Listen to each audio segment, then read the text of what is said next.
Bonsoir. Eh bien, moi c'est Pana, les initiales de Patrick Kachung en Si vous avez compris, tant mieux. Et si vous n'avez pas compris, tant pis. Et d'ailleurs, on s'en fout. Mais vous pouvez m'appeler le Riban. Eh bien, aujourd'hui, j'ai envie de parler d'un sujet. Un sujet qui est assez intéressant. Parce que je ne sais pas si vous vous souvenez, si vous vous rappelez d'une émission qu'on appelait Les Enquêtes Impossibles. Les Enquêtes Impossibles, c'est une ancienne émission qui parle des crimes, de comment est-ce qu'on a tué, elle a été retrouvée, telle femme a été retrouvée, des crimes en série, des tueurs en série. Et c'est parfois des simples crimes, quoi. Eh bien, dans les tueurs en série, par exemple, si vous avez remarqué, lorsque il y avait un tueur en série qui se faisait prendre, le tueur en série, on savait que c'était lui qui avait tué, mais on ne le condamnait pas directement. Ce qu'on fait, c'est que on lui pose des questions. On lui demande pourquoi est-ce que tu as tué? Pourquoi est-ce que tu as tué la première? Pourquoi est-ce que tu as tué la deuxième? Qu'est-ce qui t'a motivé à tuer la troisième? On lui pose ces questions juste pour connaître les motivations. Mais le plus intéressant encore, c'est que on lui pose des questions sur son enfance. On lui pose des questions comment est-ce qu'il a évolué. C'est-à-dire que on veut savoir comment est-ce que un potentiel tueur en série grandit. Quelles sont les conditions dans lesquelles il a grandi? Comment était sa famille quand il était petit? Quels étaient ses jouets? Quelles étaient ses distractions? Quels étaient il avait combien de frères et de sœurs dans la maison? Comment est-ce qu'il s'amusait lorsqu'il était jeune? Voilà, c'est des choses comme ça qui intéressent souvent les enquêteurs. Mais ces questions ne sont pas souvent posées au hasard. Les questions sont souvent posées pour connaître, pour déceler les points communs entre les criminels. C'est-à-dire que lorsque ils savent que ce criminel a commencé de cette façon, ils sont maintenant capables de prédire lorsqu'ils voient ces signes, ces traits chez un enfant. Vous voyez? C'est-à-dire que si vous avez votre enfant aujourd'hui et il a à peu près les mêmes jeux, il a les mêmes réactions, il a les mêmes attitudes que un célèbre tueur en série, vous pouvez déjà vous poser des questions de savoir hey, comment toi, pourquoi est-ce que toi tu es comme ça. Vous voyez un peu. Donc ça permet de prévoir. Et s'il y a moyen de faire quelque chose, eh bien ça donne la possibilité aux parents de faire suivre leur enfant ou alors de mettre un peu plus d'accent sur d'être un peu plus pointilleux sur son éducation. Voilà. Donc voilà à peu près, c'est quelque chose de très important chez les enquêteurs, de fouiller dans les origines, de fouiller dans le passé et la façon dont évoluent ces enfants, ces criminels. Voilà. Donc aujourd'hui, je vais faire la même chose. Je vais faire la même chose avec alpha, sigma et bêta. Comment est-ce que ces personnes, ces caractères-là commencent? Comment est-ce que ces personnes-là évoluent dans leur... comment est-ce qu'ils grandissent? Comment est-ce qu'ils développent ces caractères-là? Pourquoi est-ce que quelqu'un devient alpha? Comment est-ce que quelqu'un devient bêta? Voilà. Donc voilà à peu près, c'est le sujet d'aujourd'hui. Pour commencer, je tiens d'abord à vous dire que tout ceci, ce n'est qu'une question d'état d'esprit. C'est-à-dire qu'un bêta n'est pas bêta forcément physiquement ou alpha physiquement. C'est vrai que ça joue aussi, mais c'est beaucoup plus un état d'esprit. C'est-à-dire c'est ta façon de voir les choses, c'est ta façon de réfléchir, c'est ta façon d'agir. Voilà. Donc voilà à peu près. C'est d'abord cela qu'il faut savoir. Il faut savoir que tout ceci, ce n'est qu'une question d'état d'esprit. Voilà.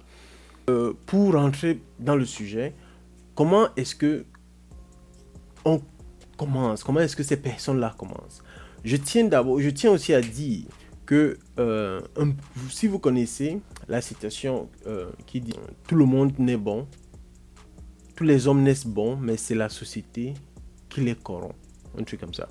De l'autre côté, j'ai aussi envie de vous dire tous les hommes naissent bêta, mais la société les alphabétise. C'est-à-dire que vous naissez tous bêta. À la base, lorsque vous êtes tous des enfants, vous êtes des bêta.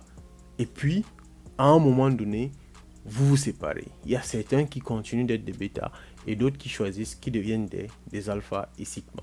Voilà. Donc, comme je l'ai dit, on commence tous bêta. comment est-ce qu'on commence bêta? Étant enfant, on a tendance à jouer avec des filles. On ne fait même pas la différence entre filles et garçons.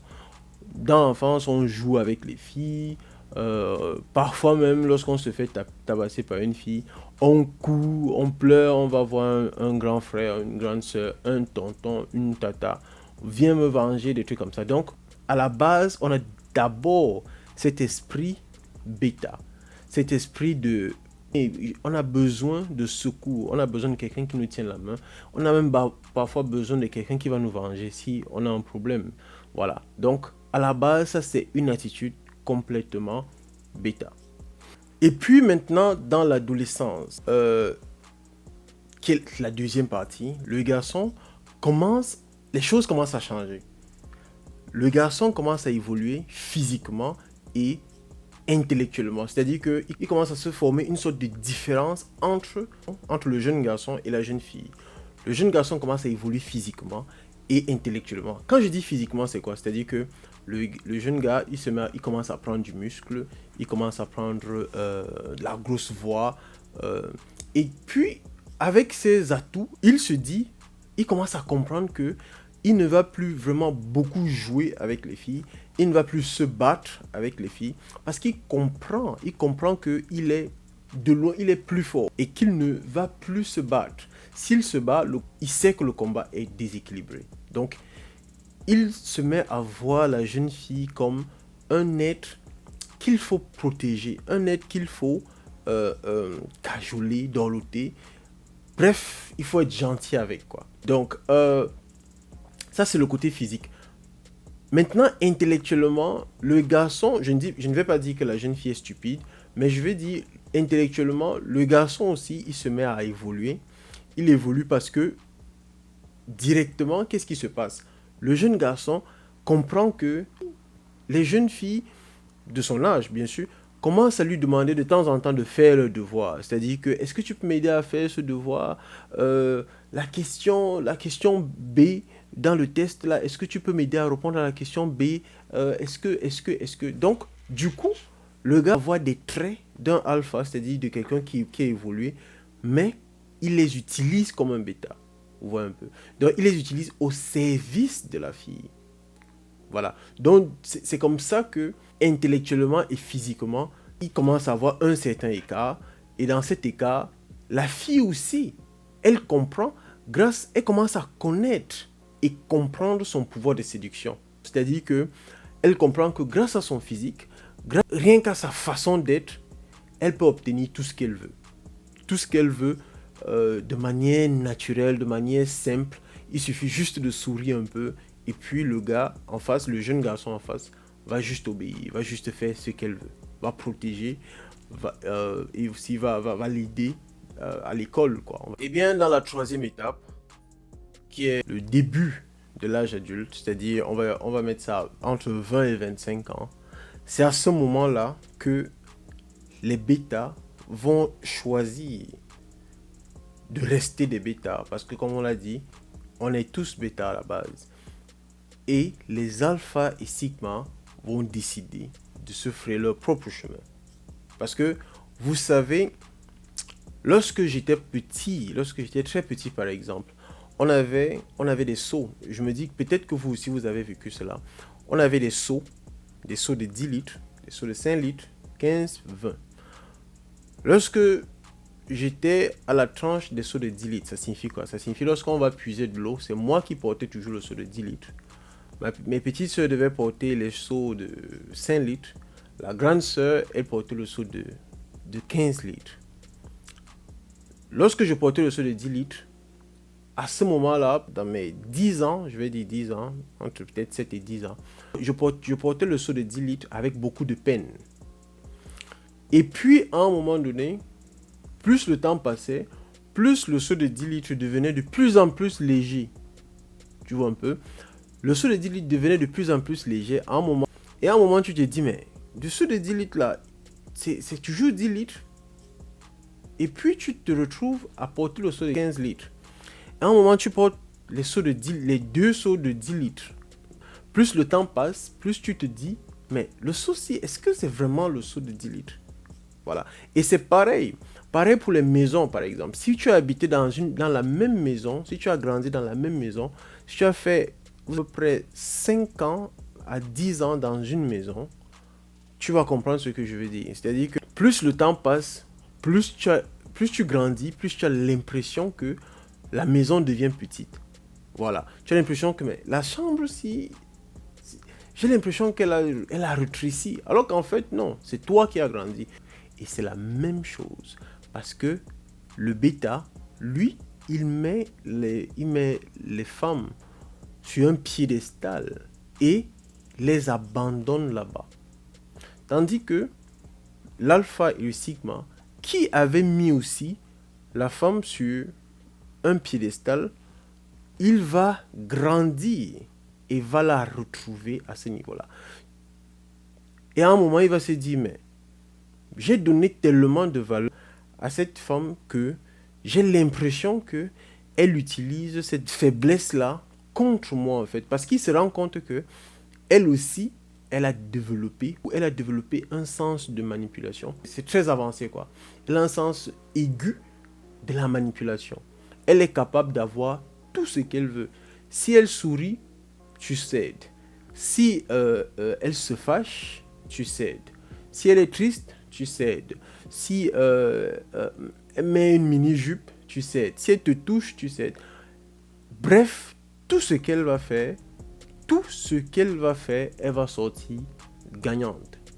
Donc, un alpha se pose la question de savoir pourquoi est-ce que je serai toujours le perdant dans cette histoire. Et c'est à ce moment que il se dit non, je sais, tu m'as maltraité durant toute mon enfance. Maintenant, il est temps que chacun trouve son chemin, quoi. Que chacun affronte sa destinée. Voilà, on va dire ça comme ça. Parce que le gars, il ne va plus lui faire de cadeaux. Et c'est pour ça que la plupart du temps, les alphas ne sont vraiment pas impressionnés par des femmes. On va dire ça comme ça. Tandis que le bêta, il sera toujours là à chercher à plaire, à chercher à être ami, à chercher la compassion, l'acceptation, la validation des femmes. Mais malheureusement, celui-ci sera toujours rejeté et ne pourra rien y faire. Voilà. Parce que l'alpha, lui, il comprend que je vais faire tout ça, elle va toujours gagner. Et à la fin, c'est elle qui va me quitter pour quelqu'un qui est mieux que moi. Parce que vous devez certainement le savoir, à peu près 90% de relations qui existent entre hommes et femmes, c'est la femme qui initie toujours la rupture. C'est-à-dire que c'est la femme qui dit « je m'en vais ». Peu importe la raison, peut-être qu'elle a une mauvaise relation, mais c'est la femme qui, en général, dit « je m'en vais ». Voilà. Donc, voilà à peu près. C'est comme ça que l'alpha et sigma décident d'aller sur leur chemin et le bêta décide de continuer aussi et de continuer dans sa bêtise. Voilà. C'est comme ça que la jeune fille qui est à son prime, ça veut dire qu'elle est au sommet de sa beauté, de son intelligence, et même sans faire d'efforts, elle est capable d'avoir le bêta à ses pieds. Voilà. Donc du coup, le bêta, il n'a pas d'autre choix que de rester prisonnier et de faire tout ce qu'elle veut. Voilà. Il est capable, il supplie, et c'est pour ça, comme je l'ai dit, qu'on va soit le laisser tomber, soit on va l'abandonner, soit on va le mettre dans une zone qu'on appelle souvent la friend zone. Voilà. Parce que, évidemment, on va lui accorder aucun respect. Voilà. Tandis que l'alpha et sigma vont comprendre que tout ceci n'est l'œuvre que d'une grosse manipulation. Voilà. C'est mieux que je me concentre sur ma vie, c'est mieux que je me concentre sur mes objectifs. Et du coup, elle, je verrai son cas plus tard. Voilà. Donc, voilà à peu près l'évolution, la façon dont grandit un alpha, sigma et bêta. Donc c'est à peu près ça. C'est ce que je voulais vous dire par rapport à l'évolution d'un alpha et d'un sigma et du bêta. Voilà. Donc, on se prend dans une autre vidéo. Et pour la réponse à la question, du début, La réponse, c'était bel et bien l'Égypte. Voilà. Donc, on se prend dans une autre vidéo et d'ici là, portez-vous bien. Bye.